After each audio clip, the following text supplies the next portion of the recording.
Hey everyone, thanks for watching. Welcome back. I want to start off by telling you about the throwdown that we're putting together. It should be launching this week, so we'll announce it on Facebook, how to sign up. It's going to basically be 3-person teams, a point system of participating in a couple or a few different categories. So like exercising, Zoom classes, posting on social media, that kind of stuff earns you points. You accumulate points as a team, and whoever gets the most points at the end of the week wins that week, and it'll go on for about 4 weeks. So that's what we have going on.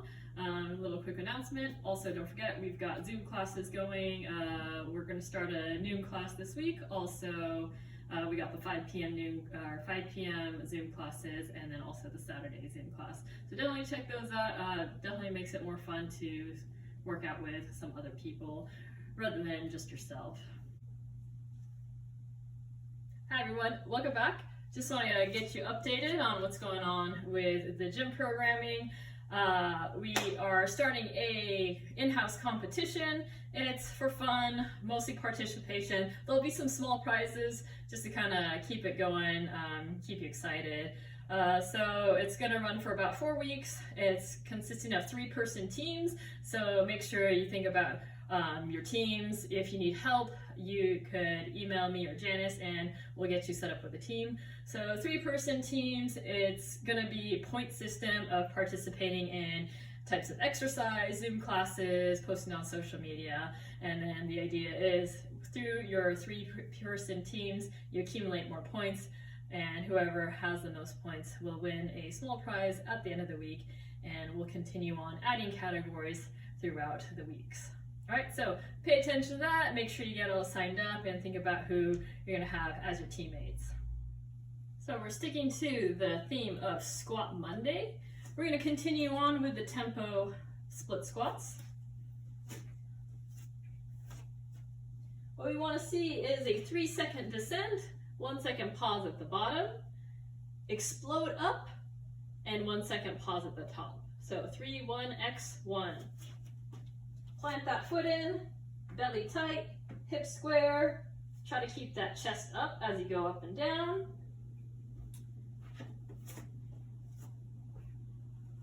From the top, 1, 1,000, 2, 1,000, 3, 1,000, 1, 1,000. Explode up, hold for a second, and go back down into that squat. You always want to keep your knee behind the toes. And knee tracking the toe, not going out or in. And do the best you can to keep that belly tight, chest tall, hips square as you go up and down. As soon as you get done with your last rep of split tempo squat, you're gonna go right into your jumping split squat. So you did your tempo, 3, 1, X, 1, and then you're gonna go into a jumping split squat.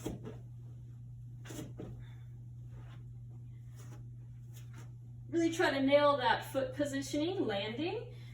If you let your foot go all over the place as you're jumping, you're gonna constantly have to compensate for that next rep and not do a good job. And then we're going to transition to a single leg hip thrust. So you want some sort of couch, coffee table, chair that you could get your shoulders onto, so upper back shoulders.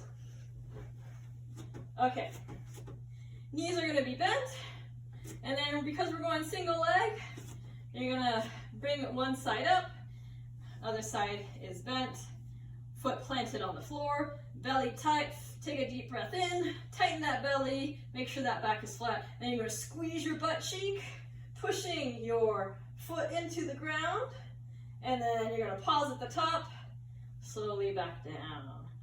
All right, so up, squeeze, and then slow on the way down. All right, so you're gonna do 10 to 15 or so on one side, and then you're gonna switch sides, do the other. Okay, so we got our split squats and our single leg hip thrust for strength. So at the beginning of today's Metcon, you have a push-up test. You're gonna go for a minute of as many as you can push-ups. Now hopefully you've been working on good push-ups, so you'll make these look good.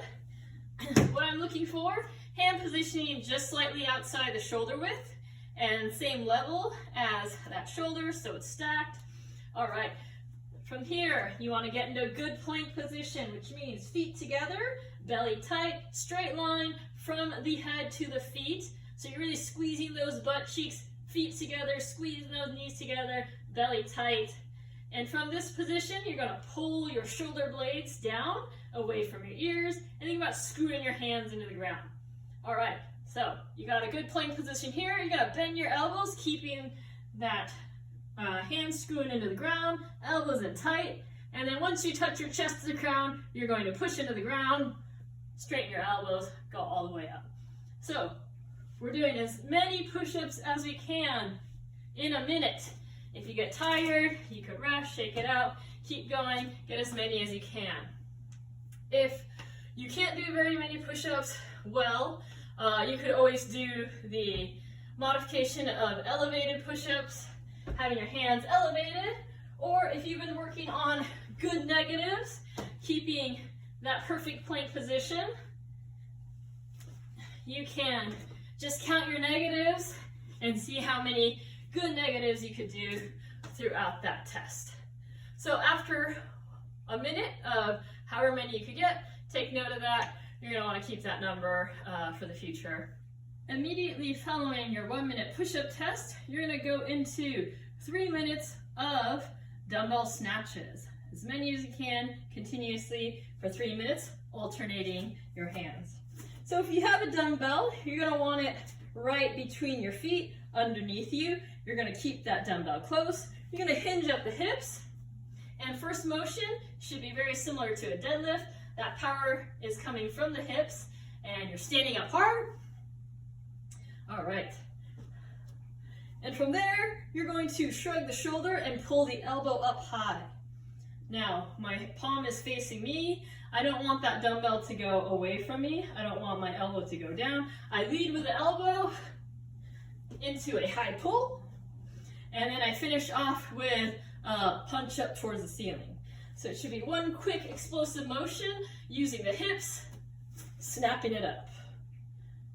Alternate, do the same thing on the other side, and you're going to continuously bring that weight up and down for 3 minutes. You could always use an object to do the same motion. So I have water, I could fill that with sand, rocks, make it a little bit heavier. Get my hips low, drive up, and catch overhead. Oftentimes I see a lot of people use their other arm, especially as they get winded, without even knowing. So I like to keep my hand out to the side so I don't get tempted to use it as I get tired. Next we have, for 2 minutes, max reps sit-ups. You're going to have your knees bent. You're going to go down to the ground, bring your arms above so you touch the ground, making sure that your shoulder blades touch the ground. Then you're going to swing your arms, touch your feet, touch your shoelaces. That's going to be 1 rep, and you're going to continue that for 2 minutes. You could always anchor your feet, make it a little bit easier, or if you're thinking of just getting lots of reps, going, burning a lot of calories, then anchoring your feet might be a good option. Instead of doing a few, having to rest, it allows you to keep moving through those 2 minutes and makes that workout terrible in a different way. And finally, we have our odd object cleans, or we could think of these as ground to shoulder. So if you don't have a lot of equipment, you only have a light dumbbell, odd object is great. You get a backpack, something, fill it with heavy stuff, books, water bottles. If you use glass, just be careful that it doesn't break inside. You're covering it with something. So you could add, your light dumbbell that you might only have 1 of, and then you put that in the bag.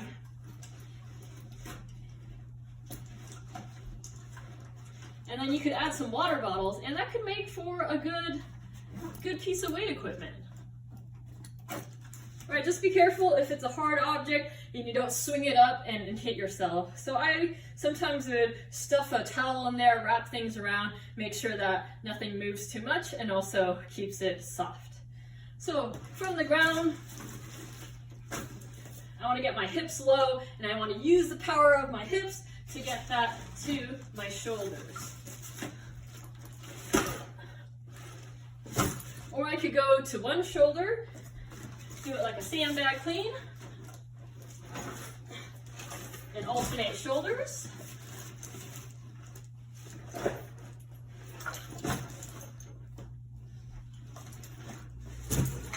I could also use a duffel bag. Again, fill it with lots of stuff. Because it's bigger, I could put more stuff in here. I could add some plates, weight plates. Again, be careful with what you put in, if it's breakable. I noticed that glass bottles are a lot heavier than a can bottle, but they could be a little bit more dangerous, so keep that in mind. If it's really heavy and bulky, you could catch it on, adjust your grip catching it into the hips, adjust your grip, and then toss it like a sandbag clean.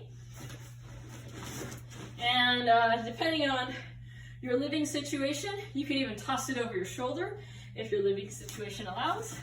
So if this was really heavy and bulky, I would bring it up to my waist, re-grip it, and then I would toss it over the shoulder. All right, and I just repeat that. And that gives for a good workout. You're gonna do that for a minute and try to get as many reps as you can. Thanks for watching, everyone. Hope you find the video helpful. It is an odd time, but hopefully you're having some fun doing a different type of workout, maybe finding some creativity and using different types of equipment, like filling up a backpack, which is slightly odd. But if you think about it, it's a lot more functional than, say, doing a perfectly balanced deadlift with a straight bar and having a controlled environment. Mostly the lifts you're gonna do outside of the gym are gonna involve awkward objects. You're moving a heavy box, you're helping a buddy move, you're moving a couch, and nothing is going to be perfectly centered and well balanced on a barbell. So, you know, you're having to grab stuff that's awkward, and you're having to put your body in awkward positions. So these types of movements, although you might not find them as enjoyable as a barbell and knowing exactly how many pounds you're able to lift, it's very functional in everyday life. So try to embrace that, try to enjoy what you're doing, and find ways to make it fun. I'm having a great time using my rice bag that I unfortunately had to open this week, so I'm really sad about that. But I can figure something else out to get a heavy weight, and you know, we're just working with what we got and having fun with it. So hope you guys are having fun, and definitely pay attention to that throwdown email coming out soon. That should be starting this Thursday, so get your teams ready. If you have any questions, let me know. I'm on Facebook, Instagram, and you can also shoot me an email or shoot Janice an email, and we'll be happy to help you out with that. All right, stay tuned for next time. Hope you have a good day.